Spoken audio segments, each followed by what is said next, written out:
Welcome back. I'm here to address who I believe is named Tomi. She's a woman that seems like either a reject or maybe pledging to Fox News. I'm not sure, but I keep seeing her stances on things come across the internet, and I just think it's time that she got addressed, at least by me, because I have yet to talk to her.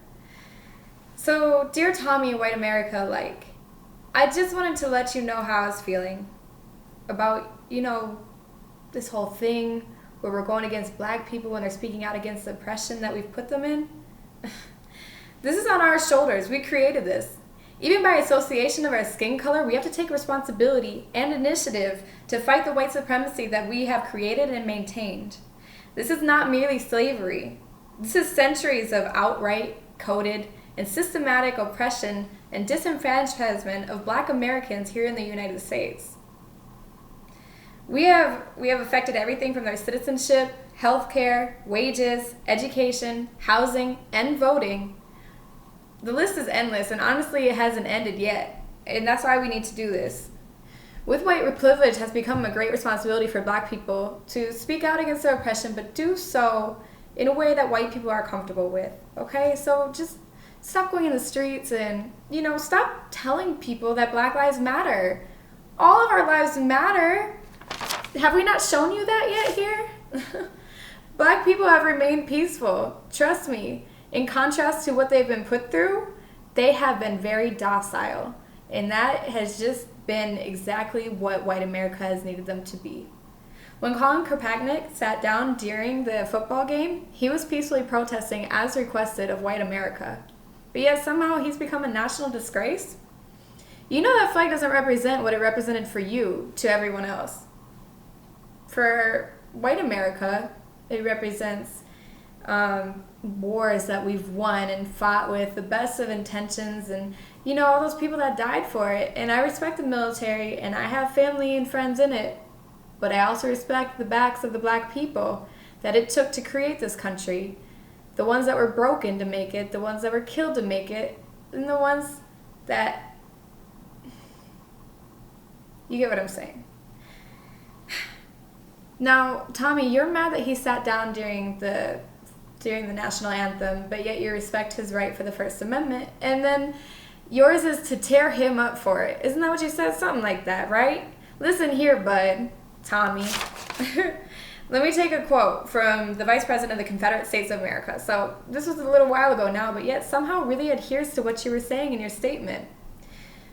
What did we go to war for other than to protect our property? So when you mentioned that he should respect his white owner of the team that's giving him checks, you're saying that he should shut his black mouth as so long as a white man is paying him, right? I don't know. And you mentioned that he's half white. Is that the first time you've ever noticed a black person could be multiracial? Because I'm honestly in shock that you took notice of that. Oh, and he got adopted by white parents, so that means that he doesn't have the problems of black people anymore. Right. Okay, yeah, because you're totally not judging him off the color of his skin. What would you say about a white person that sat down during it or didn't put their hand for the pledge? Hasn't that happened before? Oh, yeah, it has. Let's see. You also didn't address anything that he was talking about. You just addressed that he was talking about it. So let's talk about police brutality. Let's talk about mass incarceration as well. We're looking at 13% of the population being black, yet somehow they represent 45% of the population of incarceration in the United States, which is worse than South Africans' apartheid. Okay? Think about that. If you don't know what apartheid is, Google it. I'm sure you don't. Anywho, if you're looking at police brutality, you can see the staggering numbers of people that have been hurt, if not killed, by police. And you can see the discrepancy in the numbers. And people like to post that, I think it's like 400-something white people were killed by police, but only 200-something black. Okay, but let's look at percentages. If only 13% of the population is black, and they have 200-something killed, and I think it's like 70-something% of the population is white, and they have 400. It's a big dynamic in there that you're missing. Tomi, do you think that talking like this is really going to get more people's attention? Do you think that being dynamic and using your voice in different inflections would just really get white America to listen to you? And you look real deep in the camera's eyes. and you pause before you say something truly, truly hateful, you don't even have to do that. White America already agrees with you, and that's your whole audience, right? Or people that associate with it because they'd rather deny that they're being hated too. I just really hope that you open up a book, and I have 2 to recommend for you.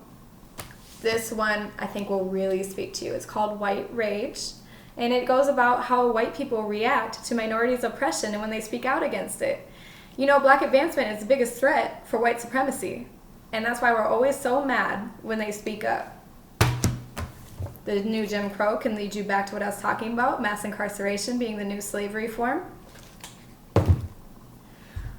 That's just 2 simple books, but trust me, there's a lot of reading. Or you could actually talk to a black person, you know, about how they feel about it, and not just make this whole telecast of how you feel about a black person's oppression and what they should do to speak out against it or not. I really hope I've been helpful here today. If you're going to say that they have nothing to complain about besides slavery, and you're going to ignore that he's talking about police brutality, here's some other things to look into. Black codes, Jim Crow, the war on drugs, mass incarceration. Oh, and you know, when you say R.I.P. to Muhammad Ali, probably should look up what he stood for too. Oh, and Prince. How many of you are playing Prince songs right now but have no idea how much he contributed to Black Lives Matter? Think about it.